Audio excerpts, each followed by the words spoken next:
I'm Jay Mather, and I'm going to talk about self-build and its importance in the role of how we build communities. Because many houses that we build today are being built by developers, and they look very much the same as every other house. They're made out of the same materials, they look exactly the same. You have varying sizes from one bedroom upwards, but in effect, they are essentially the same building over and over and over again with very, very tiny external spaces and gardens.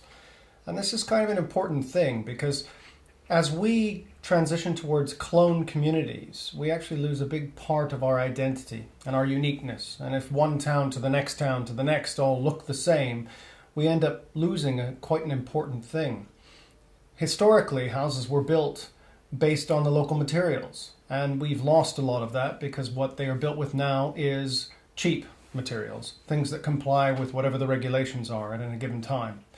Where I live in Wye in Kent in the United Kingdom, we are about to have anywhere from 50 to 300 odd houses built. And this is in a town that has only got just over 1,000. So we're in a situation where this town's going to change quite radically because of this. And if we go down the self-build route, we have the opportunity of building a lot more dwellings that are unique, that have their own character.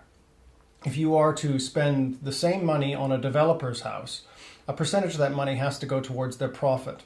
If you were to build that same house with your own money, you won't have to give that percentage away for profit. You can instead focus on attention to detail, higher quality materials, uniqueness. And we're not talking about buildings that could be built in any random way. These aren't structures that could be any shape or size. There are limits. You may get permission to build a 3-bedroom house, but it's got height limits, it's got size limits, but it's not down to the individual detail level. They still have to comply with whatever the building requirements are at that given time for energy performance and health and safety and all the rest. But there's a door open to allowing people to express themselves through their buildings differently. And it's a vital piece of the puzzle when it comes to creating communities, because you cannot build a community. What you can do is create the fertile space for it to form on its own.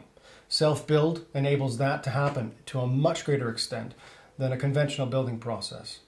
We in the UK have a very small percentage of our houses being self-built. In fact, potentially the smallest in the world, whereas many other countries have got a vastly higher percentage.